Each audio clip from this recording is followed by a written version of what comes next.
Today is Monday, and it's time to get into today's top stories and headlines for the Daily Rewind.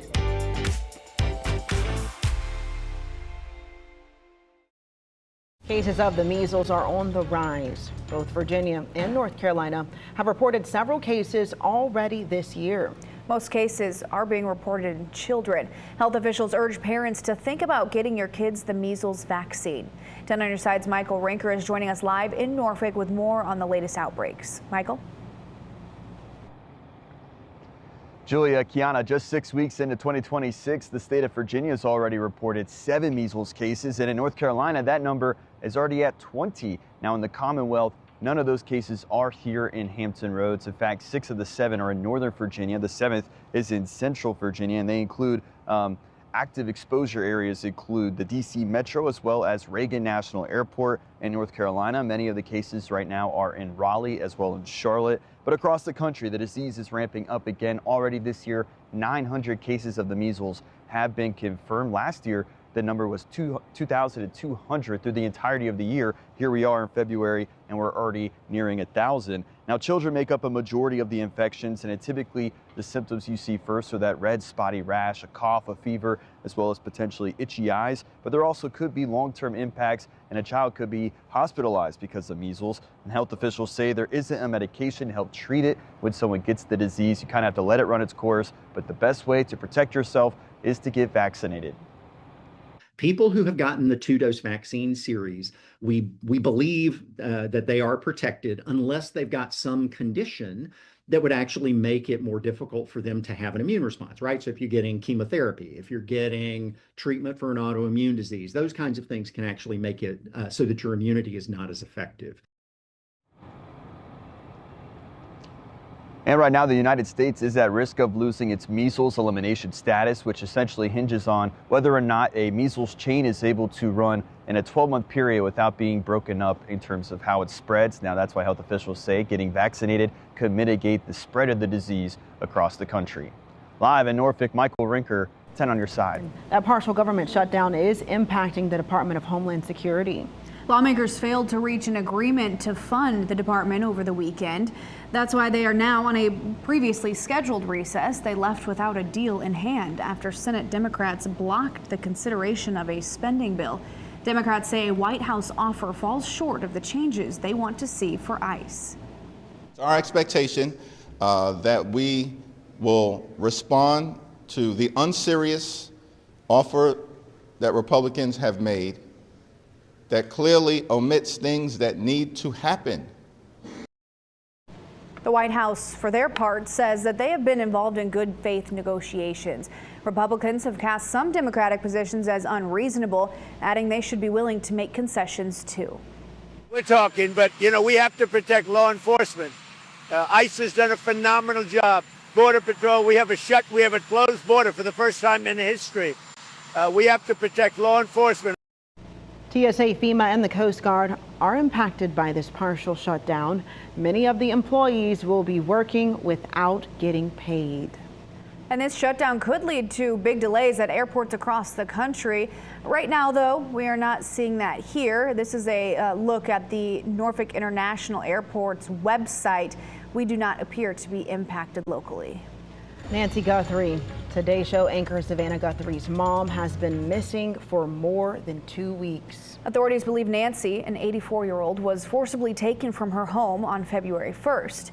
As far as we know, investigators still do not have a suspect in this case. Detectives hope new DNA evidence could provide some answers. Over the weekend, the Pima County Sheriff's Department conducted multiple searches, focusing on homes in the Catalina foothills not far from Nancy Guthrie's home.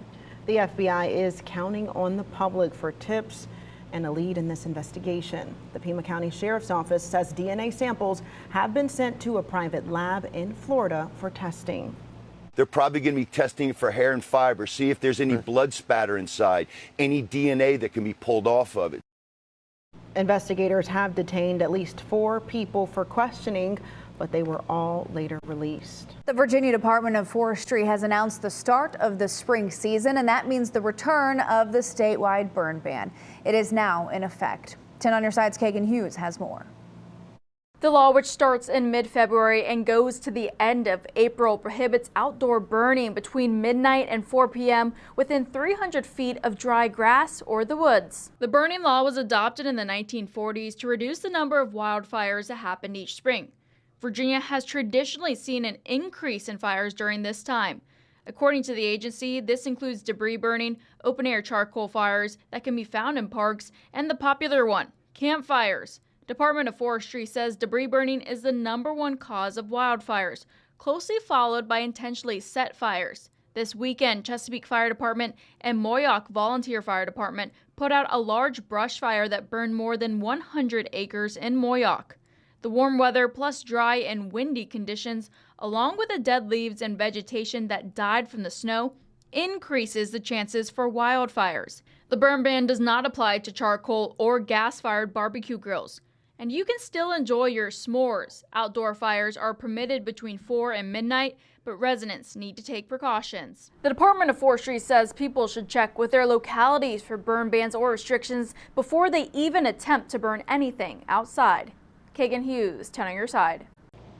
Happy Monday. We are going to be getting warmer as we head throughout the rest of this week. We will eventually be seeing our highs climbing into the 60s for the second half of the work week. Then it'll be a bit cooler for the weekend, highs in the 50s. But as we're moving into the later parts of this week, we do move into an unsettled stretch, which will be bringing us more clouds and daily rain chances. Not a washout, though. As we are heading through the rest of the day today, we will see those winds dying down. So that's through this evening, expecting to see some of those lighter winds that will be arriving for us. We should be able to see some peaks of sunshine as we get into later on this afternoon towards this evening. Then we'll be seeing some more cloud cover as we're heading into tonight and as we're getting into the day on Tuesday. I think we'll actually on Tuesday see a bit more sunshine out there. I think we'll be more partly cloudy than mostly cloudy out there like Future Track is showing. But we are going to be able to see some peaks of sunshine as well as that cloud cover still staying dry as we're heading into the next couple of days. For the rest of the day today, we are going to be seeing those temperatures that will be sitting right around those low to the mid 40s, dropping down into the upper 30s for this evening and eventually down into the lower 30s as we are heading into the night tonight. After that, we're going to be warmer out there, upper 50s for the day tomorrow. We'll be in the upper 60s. That's the day that you want to make plans outside on Wednesday. We will still be staying nice and warm in those low to mid 60s as we're heading into Thursday and Friday, but we are going to be moving into that unsettled stretch, so we will have chances to see some isolated to scattered rain showers. Those isolated scattered rain showers continues into the weekend, but temperatures will be a bit cooler in the low to the mid 50s.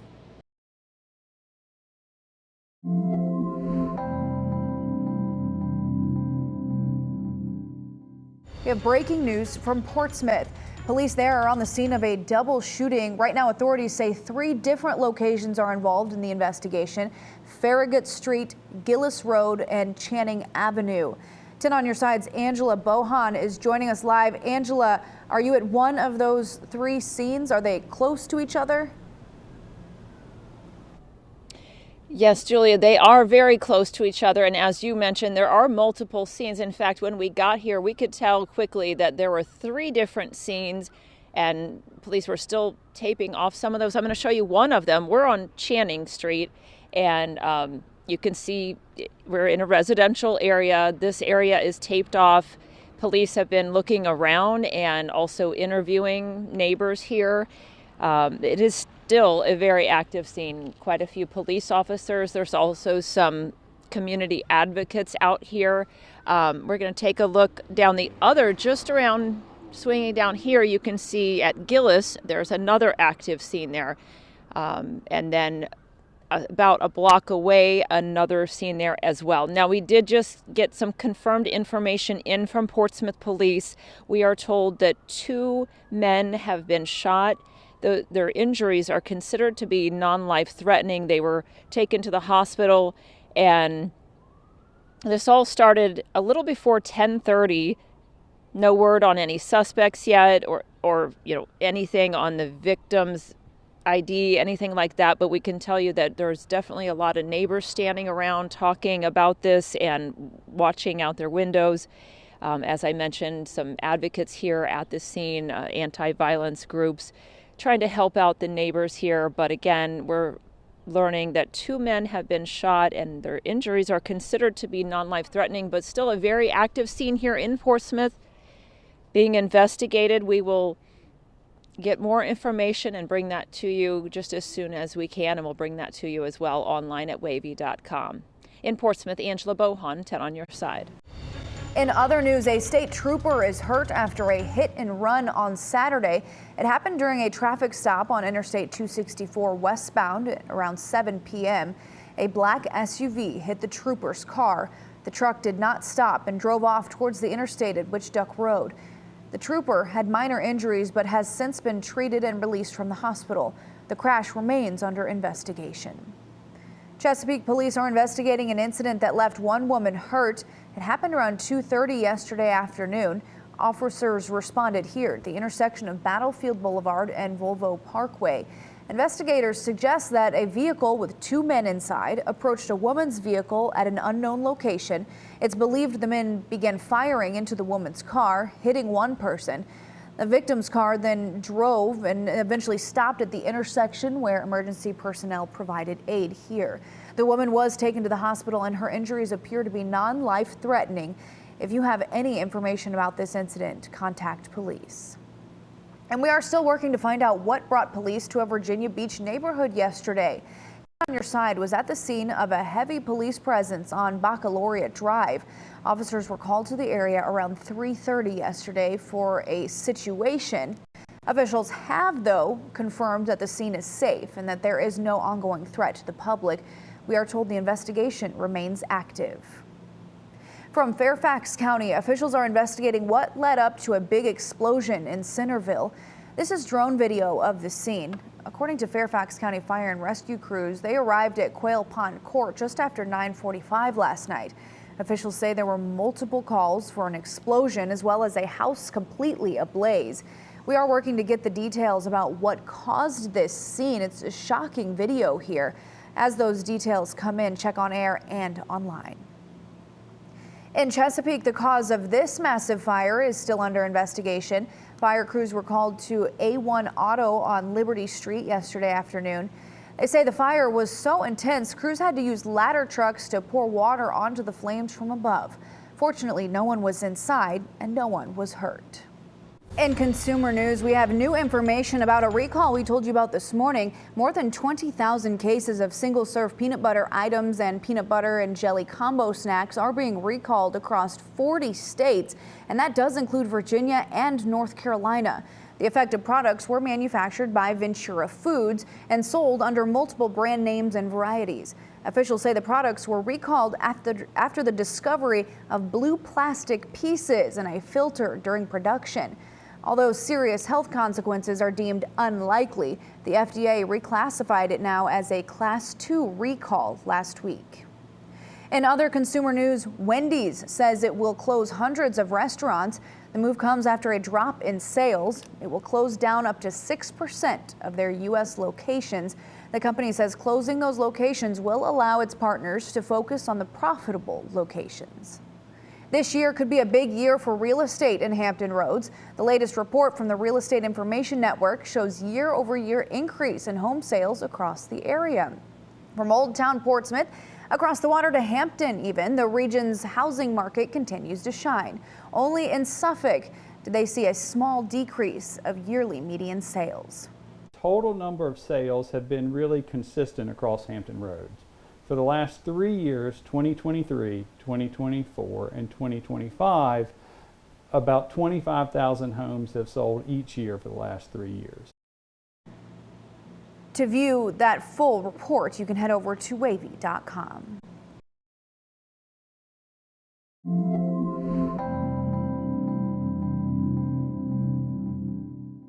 And we have breaking news from Hampton. 3 people are recovering after an apartment fire there. Viewer video shows the flames at a complex on Marcella Road. That's off of Cunningham Drive near the town center area. 10 on your side's Nick Broadway is live now with the details. Nick, what can you tell us? Ashley, we just got this info from the Red Cross. 41 people. That's how many are displaced because of the fire at this apartment building.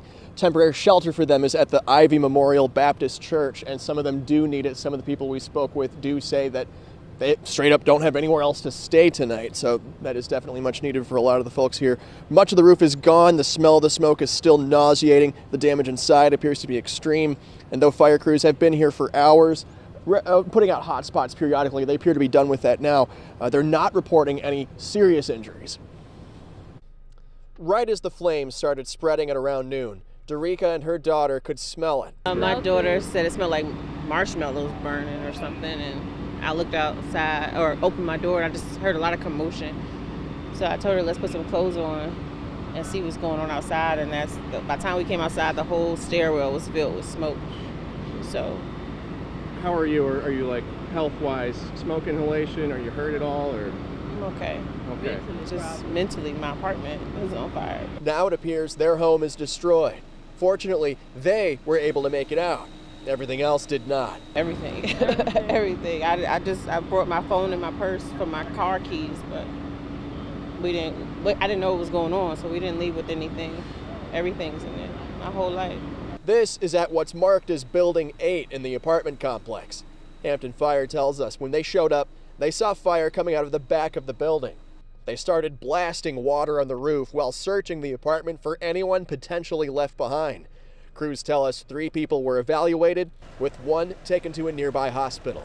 They managed to reunite a cat and dog with their respective owners. One of the neighbors in a nearby apartment says she's impressed with how quickly firefighters got here. I'm just glad they were able to get people out and do their job. That was worth our tax dollars. They were really doing good. We spoke with another man who got his girlfriend, his son, their pets out of the apartment. We'll hear about his narrow escape, the family's narrow escape, on Wavy News 10 at 6. Hampton Fire saying the cause appears to be accidental. They're still investigating the precise cause of this fire. Live in Hampton, Nick Broadway, 10 on your side. More breaking news to tell you about. Several lanes on Interstate 64, the Greenbrier Parkway exit in Chesapeake, are closed. State police say a truck carrying an excavator hit hanging cables at a construction zone. Several other vehicles were also hit. We are told traffic is backed up on the westbound direction. You should avoid this area if you can. And even more breaking news on the roads. Another truck carrying an excavator hit the London Bridge underpass at Interstate 264 today. This happened around noon. That's right at Virginia Beach Boulevard. No reports of injuries. Officials say the truck was hauling an excavator that was too tall for the span. We're working to find out if the driver will face charges. 2 people shot in Portsmouth in broad daylight. We broke the news about this latest case of gunfire on Wavy News 10 at midday. Police say they responded to Gillis Road this morning. That's in the Craddock neighborhood. 10 on your side's Angela Bohan has been on the scene all day. She's live with the latest on this developing story. Yes, police say 2 men were shot here in this neighborhood. They are expected to survive, and I can tell you that investigators just left a little while ago. They were here for hours at 3 separate locations, all within a few blocks of each other. One of them was right here off Farragut. This is a residential area, but Portsmouth PD says that actually the trouble started about a block behind us. That's at Gillis and Channing. Now, there are some businesses about another block away. We do not know at this time what led up to this shooting, but 10 on your side witnessed police putting up crime tape, later extending that area as they put down evidence markers. And we talked to one man who lives right next door to where this all started, and he described what he witnessed. So I was in my living room and I heard what was obviously gunshots because they were real close to my house. And after the shots faded, I went outside and saw 2 young ladies running down the street on Channing. The shots were still going when they were running. Again, 2 men were shot in this Craddock neighborhood earlier this morning. Their injuries are considered to be non-life threatening. Police are still investigating. And coming up on Wavy News 10 at 5 o'clock, we'll have more on the community response.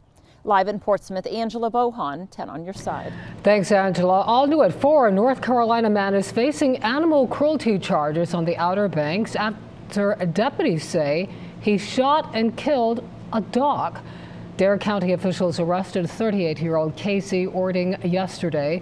They say he responded to a shots-fired call on Roanoke Island. He's facing a long list of charges, including felony possession of a firearm by a felon and resisting, delaying, or obstructing law enforcement.